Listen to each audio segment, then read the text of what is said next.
यहाँ पे ऐसा होता है कि जो वेदों के आधिपत्य पर विश्वास नहीं रखता, या फिर दूसरा अर्थ उसका लिया जाता है कि जो ईश्वर या परमात्मा जैसी चीज पर जो दैवी शक्ति है, या फिर जो जिन्होंने संसार जगत की रचना की, ऐसे सुपर नेचुरल बीइंग पर विश्वास नहीं रखने वाला जो तत्व ज्ञान होता है। नमो बुद्धाय। महाकारुणिक विश्ववंदनीय जगतगुरु तथागत सम्यक संबुद्ध और उनका पावन सद्धम्म, उन सद्धम्म का प्रचार और प्रसार करने वाले आर्य श्रावक संघ। प्रथमतः मैं बुद्ध, धम्म और संघ, इन त्रिरत्नों को वंदन करता हूँ। हम सभी के उज्जवल जीवन के शिल्पकार, भारत रत्न भाग्य विधाता, परम पूजनीय बोधिसत्व डॉक्टर बाबा साहेब अम्बेडकर, उनके अनंत उपकारों को मैं स्मरण करता हूँ। आज हमारे साथ ऑनलाइन सत्र में पूजनीय भंते परमानंद जी जुड़े हैं। आपके मन में जो हमेशा ये विचार रहते हैं, उन विचारों को दूर करने के लिए आज हम एक ब्रॉडकास्टिंग करने जा रहे हैं। आशा करता हूं कि इस वीडियो को आप अंत तक देखें। नमो बुद्धाय। नमो बुद्धाय। वंदामि भंते जी। आदरणीय भंते जी, हम भारतीय दर्शन में हम देखते हैं कि लगभग 9 दर्शन हैं और सभी आस्तिक दर्शन थे। भगवान बुद्ध के बारे में भी कहा जाता है कि वे नास्तिक थे। तो क्या भगवान नास्तिक थे? क्योंकि भगवान को भगवान कहा जाता था। कृपा कर कर हमें इस पर प्रकाश डालिए। तो दरअसल भारतीय दर्शन में अलग अलग प्रकार की शाखाएं हमें दिखती है। तो उसमें जो मूल शाखाएं होती है, दरअसल वो सभी जो है लगभग ऐसा माना जाता है कि एक तो आस्तिक दर्शन होता है और एक नास्तिक दर्शन होता है। तो उसमें आस्तिक दर्शन में जो हिंदू फिलोसॉफी में बहुत सारे दर्शन उत्पन्न हुए हैं, उसके साथ साथ नास्तिक दर्शन में भी ऐसा कहा जाता है कि जो जैन परंपरा है, बुद्धिस्ट परंपरा है, और उसके बाद जो चारवाक या फिर लोकायत परंपरा है, ये तीन जो परंपराएं जो है थी, तीन फिलोसॉफी जो है नास्तिक दर्शन कहा जाता है। अपितु नास्तिक का अर्थ यहाँ पे ऐसा होता है कि जो वेदों के आधिपत्य पर विश्वास नहीं रखता, या फिर दूसरा अर्थ उसका लिया जाता है कि जो ईश्वर या परमात्मा जैसी चीज पर जो दैवी शक्ति है, या फिर जो जिन्होंने संसार जगत की रचना की, ऐसे सुपर नेचुरल बीइंग पर विश्वास नहीं रखने वाला जो तत्व ज्ञान होता है। उसमें से मूल तत्व ज्ञान सबसे तो ये जो चारवाक दर्शन माना जाता है, ना तो वो वेदों को मानता है, ना ही वो ईश्वर आत्मा को मानता है। उसके बाद जो जैव जैन तत्व ज्ञान होता है, उसमें वो परमात्मा पर नहीं विश्वास रखते और वेदों पर भी विश्वास नहीं रखते, अपितु उनका मानना होता है कि आत्मा होती है। लेकिन बुद्ध दर्शन जो है दरअसल ना तो इन सभी चीजों पर विश्वास रखता है, वेदों पर, ईश्वर पर, आत्मा पर, और ना ही इनके अस्तित्व के विषय में कोई सवाल करते हैं। अभी तो बुद्ध दर्शन जो है आज्ञावादी दर्शन होता है।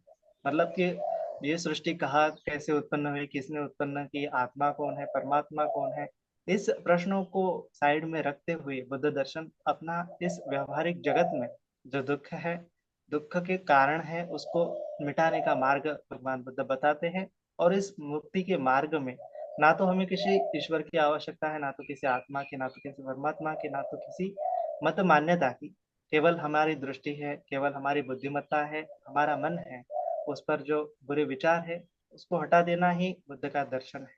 केवल इतना कहने मात्र से बुद्ध का दर्शन जो है अभी तो व्यावहारिक हो जाता है। उसे नास्तिक कहने से अच्छा होगा कि उसे व्यावहारिक कहा जाए। आदरणीय बंदी जी, आपने एक शब्द यूज किया ईश्वर करके। तो बुद्ध ईश्वर को तो मानते ही नहीं थे, फिर भी लोग उन्हें भगवान क्यों कहते थे? हम्म दरअसल बहुत शब्द जो है, बहुत साल हो गए भगवान बुद्ध के जाते हुए, 2500 सालों के बाद अलग अलग प्रकार के शब्द जो है अलग अलग परंपराओं में, फिलोसॉफी में यूज किए जाते हैं। तो लेकिन जो भगवान शब्द का आजकल हम जैसा प्रयोग करते हैं, जो कोई ईश्वर से सिमिलर जो सिनोनिम है उसके अर्थ में हम लेते हैं, लेकिन दरअसल भगवान यह शब्द का जो पर्यायवाची शब्द है, ईश्वर का पर्यायवाची शब्द नहीं है ना? भगवान अपितु ये पाली शब्द है और उसका सीधा-सीधा अर्थ होता है कि जो भग्ग और वान, माने कि जिसने वान माने कि वासना को भग्न कर दिया, खंडित कर दिया। एक्चुअल में भगवान ये पाली शब्द है।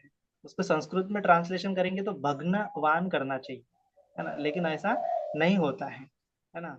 तो ये जो भगवान का शब्द का अर्थ इतना है, त्रिपिटक में ऐसी परिभाषा आई कि भग्ग रागो, भग्ग दोषो, भग्ग मोहो, ती भगवा, या फिर भग्ग रागो, भग्ग दोषो, भग्ग मोहो, भग्गा ते सब्बा, भासुका अकुशला धम्मा, तेन भगवा उच्चति। माने कि जिसने राग, द्वेष, मोह को खंडित कर लिया, नष्ट कर लिया, उसको ही भगवान कहा जाता है पाली भाषा में।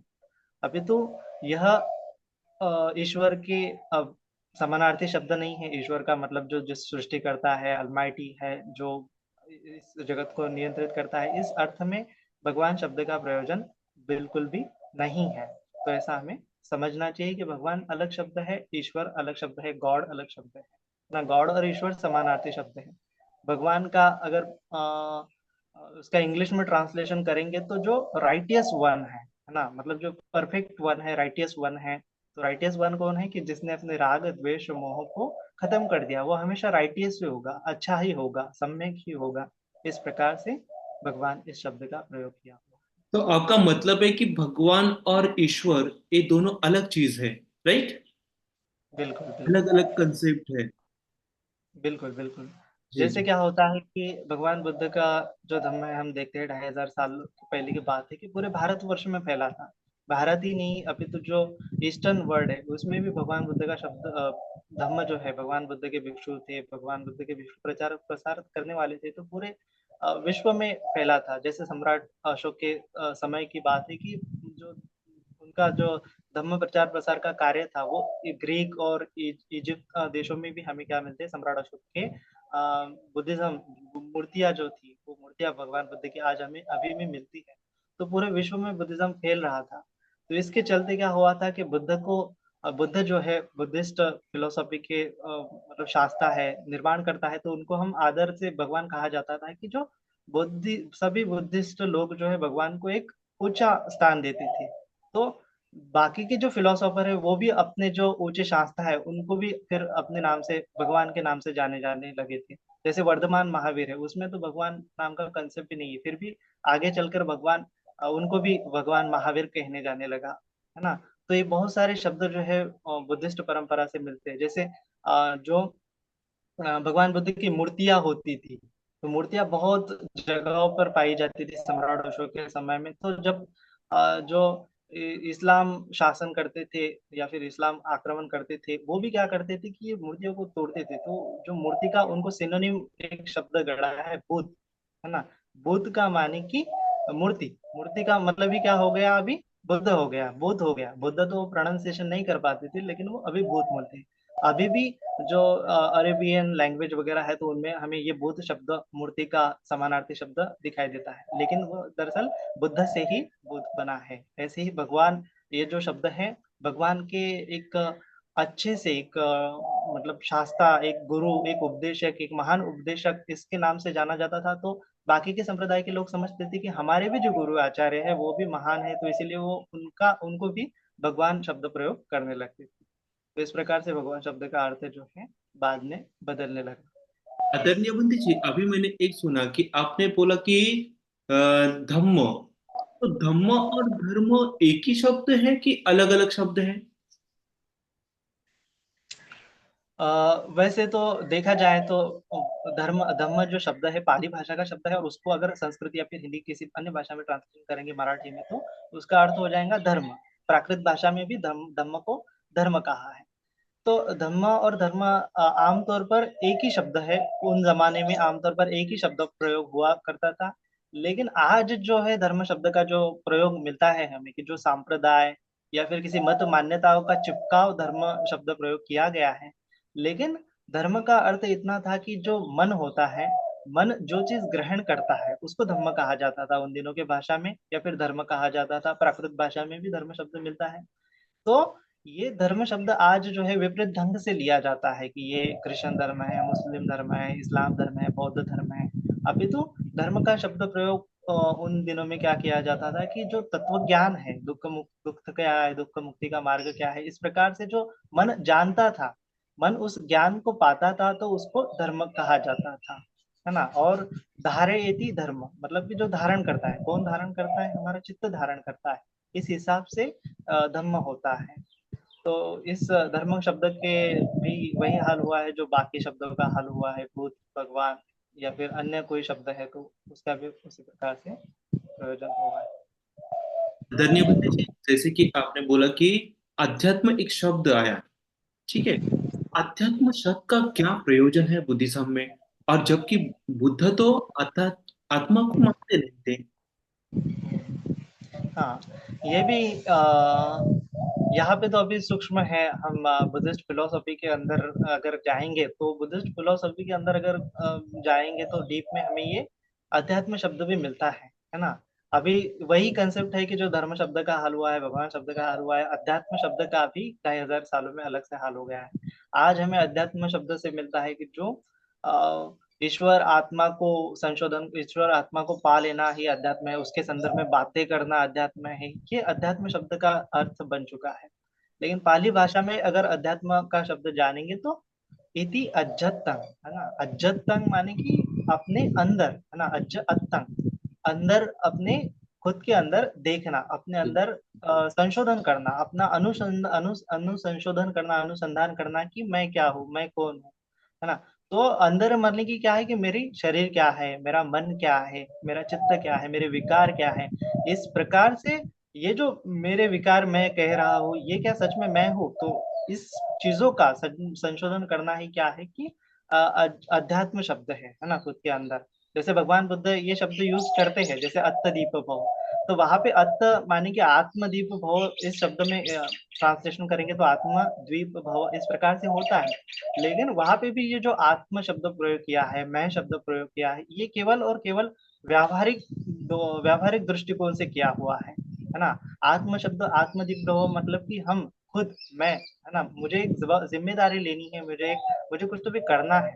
तो इस प्रकार से ये केवल और केवल एक व्यावहारिक शब्द है ना। इसमें ये जो आध्यात्मिक इसका अर्थ है, या फिर इसका जो हम धर्म के या फिर जो पारलौकिक अर्थ है, परमार्थिक अर्थ है, उस अर्थ में भगवान ने आध्यात्म शब्द प्रयोग नहीं किया है। इस अर्थ में किया है कि जो हम, मेरे अंदर है, मेरे अंदर जो कुछ भी विश्व है, मेरे अंदर जो कुछ भी चल रहा है, उसको, उसका क्या करना है, अध्ययन करना है। इस अर्थ में भगवान बुद्ध ने अध्यात्म शब्द प्रयोग किया हुआ है। तो उसका अर्थ ये नहीं है कि आत्मा का अध्ययन करना है।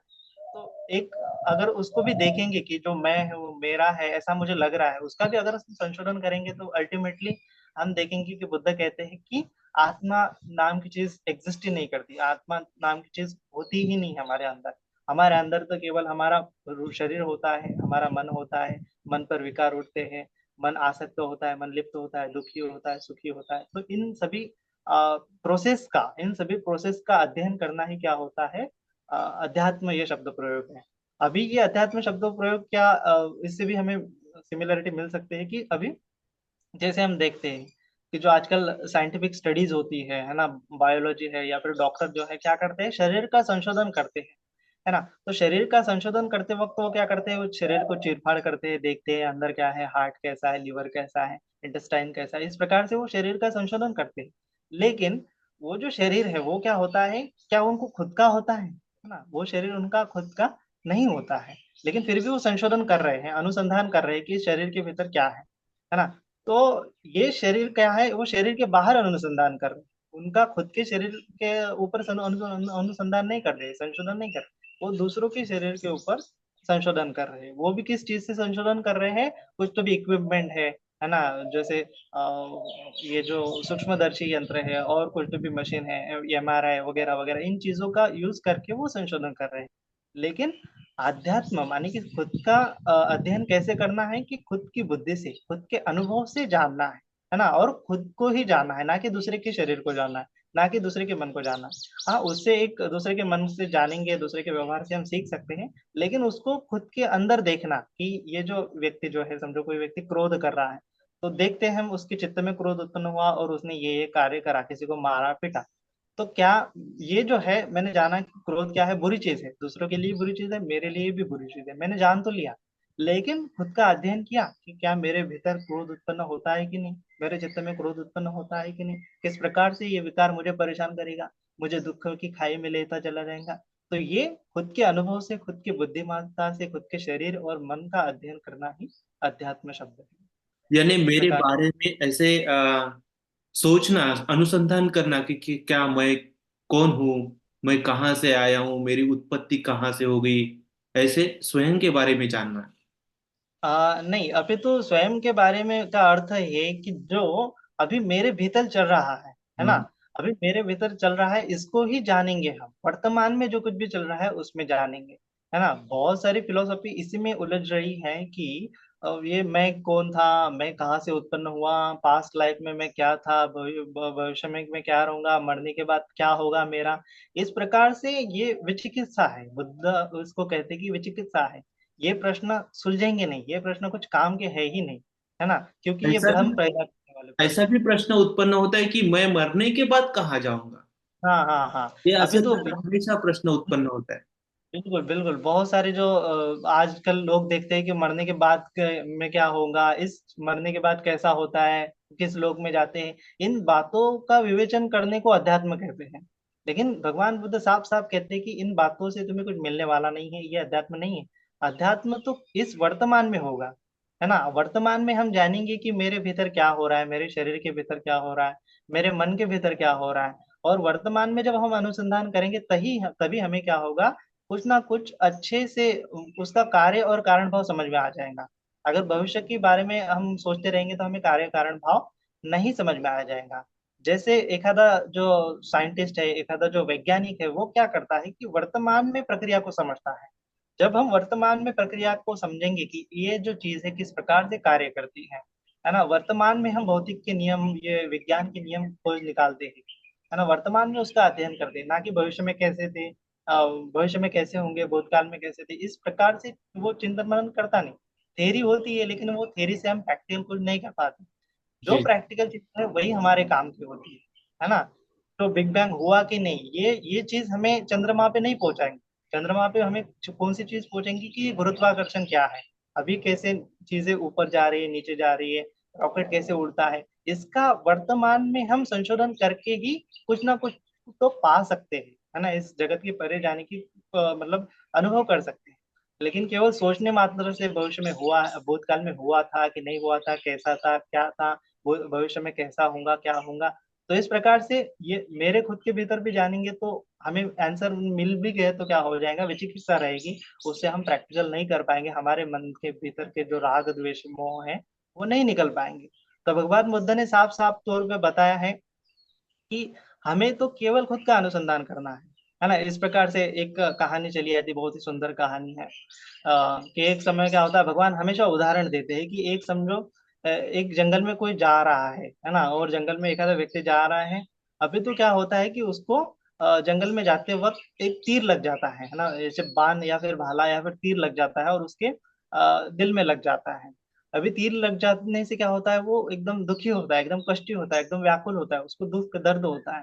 अभी वो ऐसे बैठ के उस पेड़ के नीचे एकदम कर्रा रहा होता है कि अरे यार, लग गया, तीर लग गया, किसने मारा।